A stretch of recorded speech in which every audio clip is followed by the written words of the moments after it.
आका का तरीका देखिए, किसी ने कर तो गुबार डाले, किसी ने राहों में खार डाले, किसी ने कर तो गुबार डाले, किसी ने राहों में खार डाले, किसी ने राहों में खार डाले। कदम कदम पर शोभन है लेकिन किसी से कोई गिला नहीं। आज हम क्या कहते हैं, ईंट का जवाब पत्थर से दो, एक मारे हो तो चार मारो। लेकिन आका का तरीका, जिसके सदके में रब ताला ने पूरी कायनात बनाई,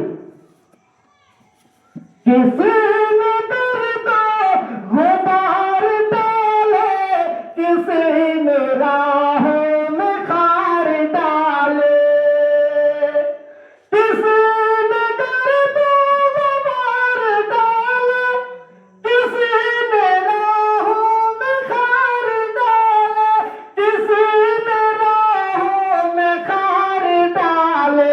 कदम कदम पर शोभन है लेकिन किसी से कोई गिला नहीं है। और बड़े बड़े सूरमाजियाले अरब में थे आन बान वाले, और बड़े बड़े सूरमाजियाले अरब में थे आन बान वाले, मगर रसूल खुदा के आगे किसी का सिक्का चला नहीं है। और मगर रसूल खुदा के आगे किसी का सिक्का चला नहीं है। ऐसे सुल्तान मेरे आका जिन्होंने खुद भी किया है फाका। देखिए फाके पर फाका हो रहा है, पत्थर पेट पर बंधे हुए हैं, लेकिन इबादत का आलम देखिए। और आज हम और आप दिन में कई मरतबा खाते हैं, फिर भी 5 वक्त की नमाज अदा नहीं हो पा रही। सोचिए, बहुत कीजिए ये बात है। तो अफसोस की बात है, किन किन बुराइयों को बताया जाए, किन किन कमियों को गिनाया जाए। मेरे दोस्तों, बहुत सारी कमी है। ऐसे सुल्तान मेरे आका जिन्होंने खुद भी किया है फाका। और कई कई दिन हुआ है ऐसा कि घर में चूल्हा जला नहीं है। कई कई दिन हुआ है ऐसा कि घर में चूल्हा जला नहीं है। फाके पर फाका हो रहा है। आज हम और आप, अल्लाह ने तमाम नियमतें दी, तमाम दौलतें अता की, लेकिन वाकई अच्छे काम नहीं हो पा रहे, अच्छे काम की तरफ हम नहीं बढ़ रहे।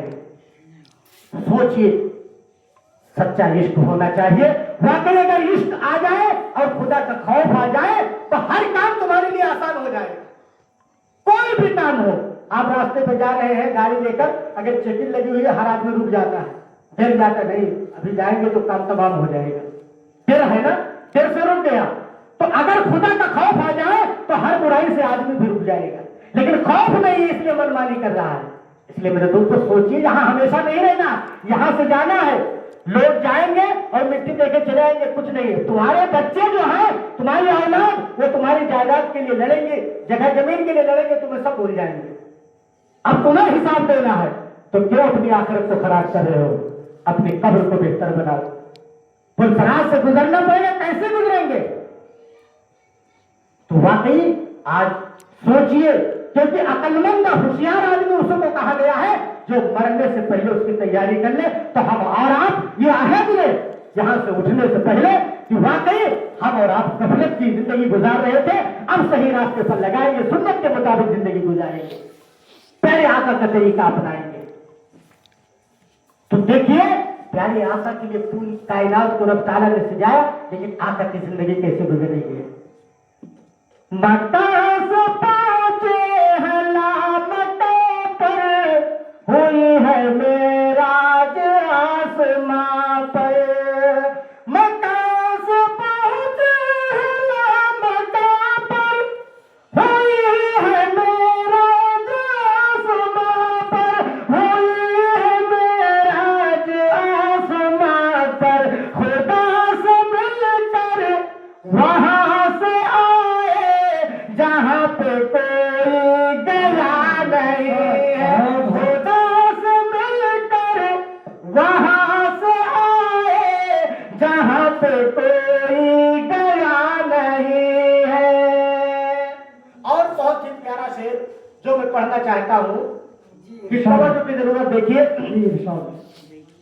हजार कर ले कोई इबादत, लगाए अपनी तमाम हिकमत। हजार कर ले कोई इबादत, लगाए अपनी तमाम हिकमत। हजार कर ले कोई इबादत, लगाए अपनी तमाम हिकमत, लगाए अपनी तमाम हिकमत। पहुंच सकता नहीं खुदा तक अगर नबी से मिला नहीं। पहुंच सकता नहीं खुदा तक अगर नबी से मिला नहीं है। तो वाकई इश्क सच्चा होना चाहिए, प्यार सच्चा होना चाहिए। अगर सोचते हो कि हम दोनों जहान के अंदर कामयाब हो जाए, दोनों जहान के अंदर हम सुरखरू हो, तो वाकई हमें और आपको सोचना पड़ेगा और अपनी ये जो नई नस्ल है इनकी सही तरबियत करनी पड़ेगी। ये नहीं कि बच्चे की पैदाइश हुई खुशी मना लिया, मैं छोड़ दिया, बच्चा कहाँ है, किस जगह है। मौलाना इरफान साहब ने भी बताया, बड़ी कीमती बातें आपके सामने आई। मौलाना मुबशिर साहब ने भी आपके सामने बड़ी कीमती बातें की। बच्चे की पैदाइश हुए तो जो है बच्चे का अकीका होना चाहिए, लेकिन आज छठी से छुट्टी पे लेते आदमी, हर जगह ये रिवाज चला जा रहा, आम होकर चला जा रहा है, उसमें भी खर्च किया जाता है। लेकिन ये जो सही तरीका है उसको हम अपनाते नहीं, कि हम बेहतरीन बच्चे का नाम रखें, उसका अकीका करें, उसके सर के जो बाल हैं उसके बराबर जो है हम सोना चांदी उसे सदका करें और बेहतरीन नाम रखें। नाम का असर पड़ता है। फिर बच्चे की सही तरबियत करें। ये बच्चे जो है आज हम और आप अभी छोटे हैं, इनकी सही तरबियत होगी तो यही बच्चे जो है आगे बड़े होकर जो है सही आपका नाम रोशन करेंगे, माँ बाप का नाम रोशन करेंगे। लेकिन अगर इनकी सही तरबियत नहीं हो तो बच्चे बिगड़ जाएंगे। लेकिन आज घर का अगर जानवर छगड़ी या बकरी है तो अगर वो गायब हो जाता है, शाम तक घर पर नहीं पहुंचता तो लोग परेशान हो जाते हैं। लेकिन बच्चा अगर न पहुंचे कोई फिक्र नहीं, चाहे वो 10 बजे पहुंचे चाहे 12 बजे पहुंचे, माँ बाप उस पर टिक नहीं करते। तो ये छोटा सा पौधा अगर है वो बड़ा हो रहा है, अगर टेढ़ा है तो हम उसे जो है छोटे में सही करेंगे तो सीधा हो जाएगा। लेकिन अगर वो बड़ा हो गया अब उसे हम सीधा नहीं कर सकते। तो इनकी सही तरबियत होनी चाहिए। माँ बाप जब सही होंगे, सही राह को अपनाएंगे, सही चीज को अपनाएंगे तो बच्चा देखेगा, क्योंकि इसका जहन एकदम सादा होता है। ये मेमोरी जो होती है इसके जहन की एकदम सादा। अब ये जो नकलो हरकत करते देखेगा कि माँ बाप किस तरीके से चल रहे हैं, लोगों पड़ोसियों को देखेगा, तो यही चीजें इसके जहन के अंदर नक्श कर रही है। तो हम सही राह को अपनाएं ताकि हमारी ये नई नस्ल जो है ये सही राह को अपनाए। आज हम नमाज पढ़ने जाते हैं, फर्ज पढ़ा, सुन्नत को छोड़ के गए। हर मस्जिद के अंदर जहां चले जाओ पूरी नमाज भी नहीं पढ़ते। अभी बच्चे समझेंगे कि बस इतना है, आगे ना है, क्योंकि जब देखेंगे पहले लड़का बिगड़ा बाद में उसका लड़का बिगड़ा, तो ये नौजवान किधर जा रहे हैं। इसलिए सोचिए, अगर चाहते हो कि ये बच्चे हमारी कद्र करें, इन बच्चों की सही तरबियत को ये बच्चे जब सही तालीम पाएंगे तो समझेंगे कि माँ के कदमों के नीचे जन्नत है, बाप जन्नत का दरवाजा है, तो तुम्हारी कदर करेंगे, तुम्हें उस तक नहीं कहेंगे। लेकिन अगर इन्हें तालीम नहीं दी, इनकी सही तरबियत नहीं, यही बच्चे बड़े होकर माँ बाप को धक्के मार के घर से निकालते हैं। इसलिए माँ बहनें भी मौजूद है, आवाज पहुंच रही है, वो भी सुन रही है कि अगर मोबाइल हाथ में है, बच्चा गोद में है और अब मोबाइल भी चला रही है, अब बताइए बच्चे की तरबियत कैसे होगी, सही तरबियत कैसे होगी। यही माए थी जिनकी गोद में इस्लाम पलता था, यही माए थी जिनकी गोद में इस्लाम पलता था, इन्हीं गोदों में इंसान नूर के सांचे में ढलता था। माँ माँ होती है, माँ की गोद में बच्चे की तरबियत होती है। सबसे पहला मदरसा माँ का गोद हुआ करता है। लेकिन माँ मोबाइल चला रही है, फिल्म बहुत गाने चल रहे हैं, अब उसके अंदर जो म्यूजिक बज रही है, बच्चे के जहन के अंदर जो है रक्त कर रही है, बच्चे के जहन के अंदर जो सादा एकदम मेमोरी जहन एकदम खाली होता है, ये उसके जहन के अंदर दिलो दिमाग के अंदर उतर रहा है। आज दीन की बात सुनने के लिए लोग उठता जाते हैं, अगर आधा घंटा बयान हो, 1 घंटा बयान हो, लोग समझते कब बात खत्म हो, यहां से मजलिस से चले जाए। क्योंकि आज गुनाह करते करते बुराई के रास्ते दिल एकदम सियाह हो गया, सही बात को दिल कबूल ही नहीं कर रहा। तो वाकई एकदम बच्चे का जहन सादा होता है, हम उसके सामने गाली गुलूज गलत चीजों से परहेज करें। मदरसे में बच्चे जाता है, 4 घंटा 6 घंटा पढ़ के आया, पूरा दिन घर के अंदर रहता है। अब वहां थोड़ा बहुत जो दुरुस्त किया, यहां माहौल सब बिगड़ा हुआ है, बच्चे फिर बिगड़ जाते हैं। तो माहौल को बेहतर बनाओ, इसका बहुत असर पड़ता है। जब हमारा मोहल्ला, हमारा गांव, जब माहौल बेहतर हम बना देंगे तो ऑटोमेटिक बच्चे की सही तरबियत होगी, लोग नमाजी होंगे, बच्चे की खुद ब खुद तरबियत होगी, तो लोग जा रहे हैं वो भी रुक कर लेगा मस्जिद। देखो, मैं जो है छोटे बच्चे पर जो आसार पाना चाहता हूं कि कैसे तरबियत हुई, किस तरीके से वो जब माहौल बेहतर पाया, सही तरीके से लोगों को देखा, तो उसकी खुद ब खुद तरबियत होती चली। माँ बाप नमाजी थे, सही रास्ते पर चलते थे, तो जो माँ बाप नमाज पढ़ने के, माँ घर के अंदर नमाज पढ़ती, शाम मस्जिद को जाता, बेटे ने देखा तो बेटे ने कहा है अपने सुबह जल्दी उठा देना, हम भी मस्जिद जाएंगे। लेकिन बच्चा छोटा था, मैं समझा रही कि बेटे भी तुम छोटे हो। ओहो चला सवेरा वो रात जा रही है, ओहो चला सवेरा वो रात जा रही है, अम्मी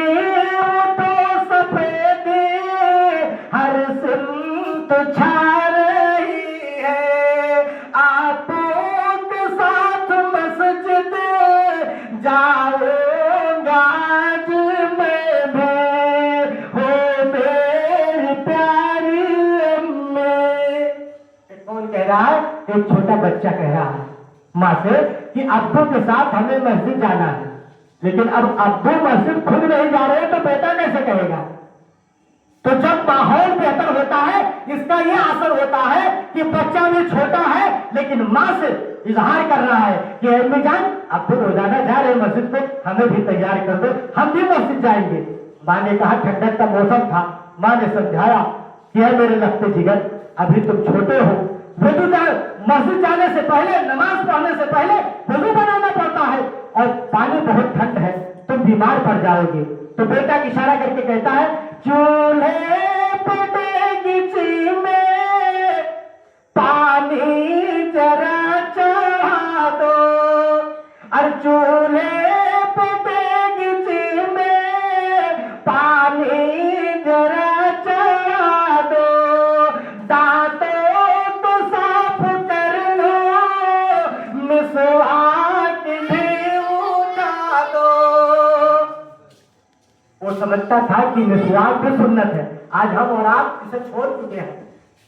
ये भी आका की सुन्नत, मिसवाक करने के बहुत फायदे हैं, बहुत फायदे हैं, लेकिन आज हम और आपने उसे छोड़ दिया। तो बेटा क्या कह रहा है कि चूल्हे पे देगची में पानी जरा चढ़ा दो, दांतों को साफ कर लो,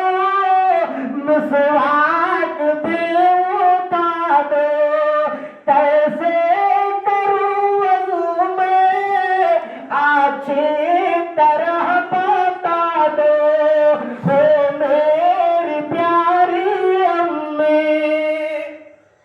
एक छोटा बच्चा कह रहा है, उसके जज्बात है, मैं आपके सामने बयां कर रहा हूं कि बार बार कोशिश कर रहा है कि अम्मी जो है हमें मस्जिद जाना है, हमें वुजू का तरीका बता दो, थोड़ा रहनुमाई कर दो, हम भी जो है तैयारी कर दो, हमें भी नमाज पढ़ने के लिए जाना है। आज का अम्मी अब्बू से पूछो